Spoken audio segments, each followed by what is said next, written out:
So in this video, I'm going to discuss the Codeforces problem, count the number of pairs which occurred in today's Codeforces challenge. So this is the second problem. So if you have any doubt regarding this, you can ping me up on Instagram. Even you can join my Discord server. I provide both the links in the comment section. I'll pin them. So the problem is very simple. It states this is the number of test cases. This is the n, that is the length of the string, and this is 2, that is k. Okay. So what you have to do is you can choose two pairs, that is two alphabets, one of lowercase and another of uppercase, and delete them and add one to your score. But there is a constant that this two thing you can you can choose any two elements, and if it is in lowercase you can change it to uppercase. Any one element you can change to uppercase, or if it is in lowercase you can change it to uppercase, or the uppercase you can change it to lowercase. Okay, so that's the twist in this question. So the most simplest approach to solve this problem is the frequency array thing. So frequency 1, let's say it's of size 26, and the frequency 2 is of size 26. So this is going to keep the frequency of the capital letters, okay, and this is going to keep the small letters. Okay, so now for every element, this thing, like, I don't need to explain in details because this is a very simple concept, that is ch of sorry, frequency 1 of ch minus a plus plus, that concept, and or ch minus a plus plus, that concept. Okay, I'm not gonna explain this in details, and also the plagiarism thing, you know.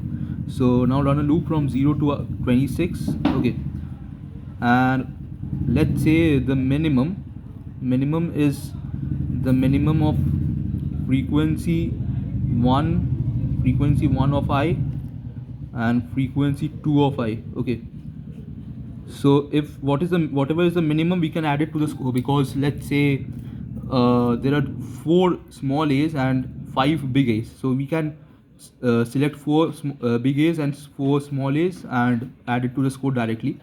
Now there is one more thing, that is the difference. Okay, so the difference is, you know, we can use the absolute function. So that is frequency 1 of I minus frequency 2 of I. Okay, this absolute function you can use only if the difference is greater than equal to 2, then only we can, like, to the score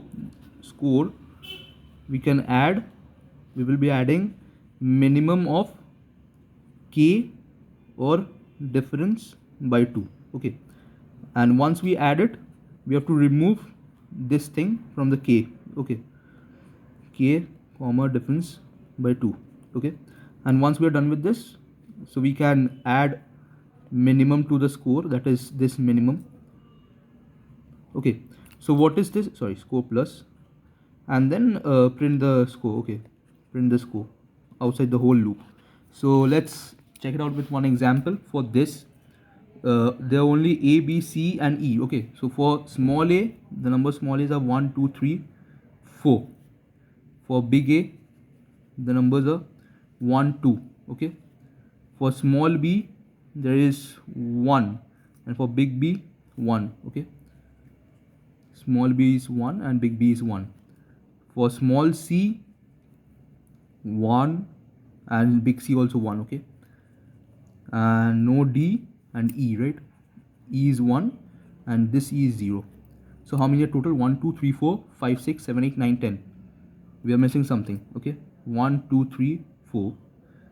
Small c is 1, big A is 1 2, big B is 1, small b is 1. So 1 2 3 4 5 6 7 8 9 10 11. 4 5 6 7 8 9 10 11. Okay, so actually, like, I was counting it wrong, so it is 11 only. So for this 4 and 2, we can directly add the minimum to the score. So let's say the score was initially 0. We are going to add the minimum to it, that is 2, and then check the difference. If it is, what is the difference? It is 2. Now it is greater than equal to 2. Yeah, so we are going to add the minimum of k and 2 by 2, that is 1. Okay, what is minimum? 1, or k was 2, right?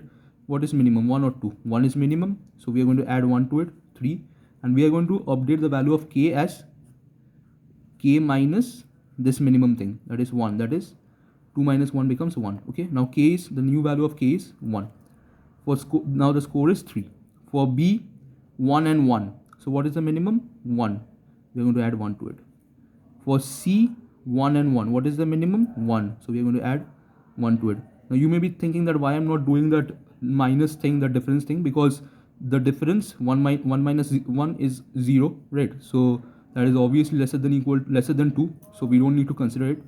For D, there is nothing. For E, it is 1 plus 0. Sorry, it is minimum is 0, right? So the minimum is 0. So 5 plus 0, that is 5. And what is the difference? 1, which is lesser than 2. So we also don't need to consider. So see, 5 and 5. So this was the initial answer. So this is how you have to do it. For this AA, for this 1, you can like replace this with A and A, 1 pair. So that is 1. For this, nothing. So you can replace these two cut off 1, these two cut off 2, and this two cut off 3. So the answer is 3. For this, you can replace it with big C and cut these 1, replace this with big B, cut these, and it becomes 2. You have one more thing to replace, but you don't need to replace it, that's C, because whether you replace or don't replace, it doesn't matter. So the answer is always 2. So that's a 2. So this is the basic simple code behind this. Okay, so you can use this core plus equal to min over here also, or you can write it over here also. It doesn't matter, doesn't make any sense. So you can use it anywhere. So this is the basic code behind it. That's it. Thank you.